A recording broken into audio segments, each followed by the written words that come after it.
Football coach Dan Russo talk a little high school football. How you doing today, Coach? Doing great, thanks, Dave. No problem. Thanks for joining us here on July 4th. I know you probably have a busy weekend coming up. Just want to talk a little bit of high school football, and I guess first off, the Talifero Classic. What kind of experience was that like for you as a head coach? It was a great experience. It's fantastic being able to coach those kids and to bring the Vineland coaching staff with me. Obviously, the game, we kind of ran into a buzzsaw there. Yeah. Took us out of our game plan, but the kids did the best they could, and it was a great experience. What was that like as a football coach? I mean, at your school's level, you're working with all kind of different abilities and different grades and everything, and then you come together for something like this where it's all seniors, all high-quality athletes, a lot of them going on to play Division I, Division II football. That's got to be a really neat experience as a coach to be able to work with these guys for a week or so and really see their talents up close. It was amazing. The biggest thing we were talking about as a staff is like when you run the plays and you explain something to them, how they picked up on it right away. Like the first or second rep, it's like they've almost mastered it. Who was there anybody who really stood out from your squad, the blue squad? Anybody who really stood out during the week where you might have thought something about a kid and saw him in action and said, "Wow, this kid's really even better than I heard"? I'd say all of them were very good, and it's hard to pick one, but there was one individual that we picked for an award there, and it was C.J. LaFergola. He was the first one out on the field, last one leaving. Worked extremely hard, was a natural-born leader. You know, he was just a great kid, and I wish him the best at Brown University. He's going to wrestle there. Yeah, definitely the Press Male Athlete of the Year, and talk about him a little bit, and just such a beast as an athlete. I mean, football, wrestling, baseball, and you know he's got the build, he's got the leadership. I mean, how often that doesn't come around too often where you get a kid with all that skill and all that leadership ability. It had been great to work with him for that week prior to the game. Yeah, most definitely. He could play defense, offense. He could throw the ball. Then I saw him playing around in practice punting. He was punting like 50-yard punts. It's just unreal, the talent of CJ. And it's a great experience to meet him and be able to coach him as well as the other kids. They were all fantastic. What was that like, the actual in-game experience of coaching an all-star game like that? I'm guessing the playbook is fairly limited. You know, you don't have much time to work with these kids prior to the game. But just tactically, you know, how tough is it to coach against, you know, all these other great athletes from the other squad? Well, in the game, to be more specific, it's like with our game plan, we wanted to run the ball and control the clock. And we knew they had great receivers and great quarterbacks. And we had a little success running the ball, and then we had a couple turnovers that totally took us out of our game plan. It kind of just snowballed from there.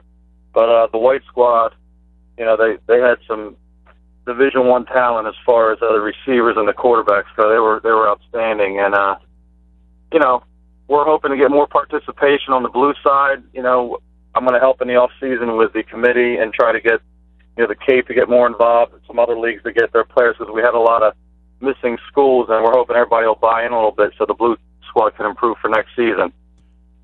Yeah, definitely a lot of great football in the Cape Atlantic League, and as you well know, very tough league. You know, you guys went 3-7 last year. You started out 2-0, then kind of, you know, lost to Egg Harbor Township and really ran into a tough part of your schedule. What have you been working on this spring with the guys in terms of taking this team to the next level and trying to get back to, you know, what Vineland football used to be?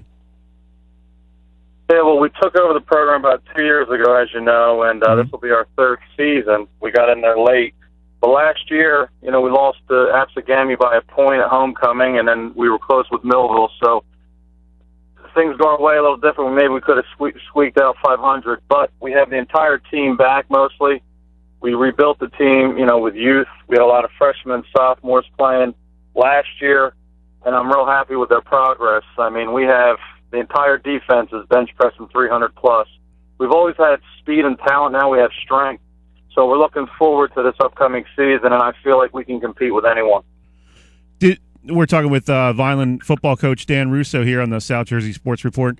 Coach, did you do anything differently going into this season, this offseason specifically? You know, like you said, you're heading into year 3, so you've kind of had 2 years to evaluate the strengths and weaknesses of the program. What did you do anything differently, you know, heading into this 2015 season? Well, since we got in, we're just trying to cycle in the right type of student athlete here. You know, kids that understand they have to do it in the classroom as well as on the field, have to be committed to the weight room. And each year we get stronger. Kids are buying in here. We have huge numbers coming out now. We're real excited about where the program's heading. I'm fortunate to have an outstanding staff. I couldn't do it without them. A lot of my guys are in the school system, so things are getting better every year, and we're really looking forward to this upcoming season. For fans who don't really know a whole lot about high school football and how it works in preseason, you know, you guys officially will start, I guess, in the middle of August. What are you kind of working on from now until then? You know, are you doing any of these kind of 7-on-7 camps, or, you know, what kind of stuff do you do prior to the actual official first day of practice? All right, after our last game last year, we gave the kids a week off. We've been in the weight room since the first week of December. They lift Monday, Tuesday, Thursday, Friday. After school, they have tutoring and study hall, and then we lift. So they're after school with us from 2:30 until 6 when the activity bus comes. So then we started June 6th. That's the first day you can start, like, having workouts as far as running plays and out in the field. Mm-hmm. So June 6th, we were out in the field, and like you said, August 10th, we can officially start, you know, with camp and do doubles. But it's an all-year-round thing. They have all spring break, winter break, and then I gave them this week off, 4th of July week, and that's about it. So you have to have a minimum of 60 lifts to play football here. And wow. If you don't, you have to sit out the first 2 games. But kids who play other sports, we don't penalize them. So for each practice they have, if it's basketball, for instance, they get a credit toward their lifts. Oh, okay. Gotcha. Sure, yeah. Yeah, so a lot of our guys will have over 100 lifts, but it's a minimum of 60 you have to play here now. We're talking with Dan Russo, head coach over there for Vineland football. Coach, one question I had, you know, before we let you go, how much has technology changed the game of high school football, and how much do you guys use that in terms of, you know, showing these kids on plays on iPads, and do they watch film differently, and what's the biggest change over the last 5 years or so with the way these kids respond to the technology that a lot of teams are using nowadays? Yeah, that's a great question. I can answer that for you. We have great support here, you know, as far as getting that technology with our superintendent and you know, the Board of Ed and my athletic director. We have state-of-the-art equipment for that. We have, you know, have you heard of Huddle? Yes, yeah. The highlight videos We have the Huddle. Yeah, we have Huddle. In addition to that, we watch it from our iPad, and we can mirror it to our big screen TVs with our iPad. Wow. So if I have the iPad in my hand, I can actually hold down on the iPad, and it's a laser pointer. And actually, if you hold down on it, it'll do a little circle so you can follow the player. You can show exactly what's going on. So as far as that goes with the technology, we have, you know, what we need to be successful here, and we use it every day. The kids can watch it from their phones, from their iPads, from their computers. As you know, Huddle, each player and coach gets their own username and password. So we have everything that we need to be successful here at Vineland High School. So you're like one of these Sports Center guys, circling stuff and pointing arrows on the TV screen and all that? Yeah, it's excellent. You know, my coordinators, my defensive coordinator and offensive coordinator, they can actually tag things. We can go back and watch film, and it makes it real user-friendly for the kids, to, you know, the players to watch and their parents. In addition to that, you can send it to the college scouts, and I feel like that's a big part of why we've had 2 Division I scholarships in the last 2 seasons. We had Jamil Demby go to Maine, and Jeremiah Toki is going to Temple this year.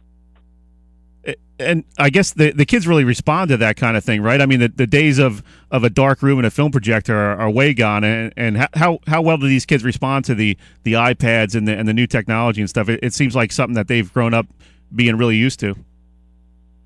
Yeah, they love it, and they can create their own highlight tapes. They put music to it. They send it out, you know, to college scouts, to their friends, and YouTube, and all that good stuff. So, yeah, it's a great tool.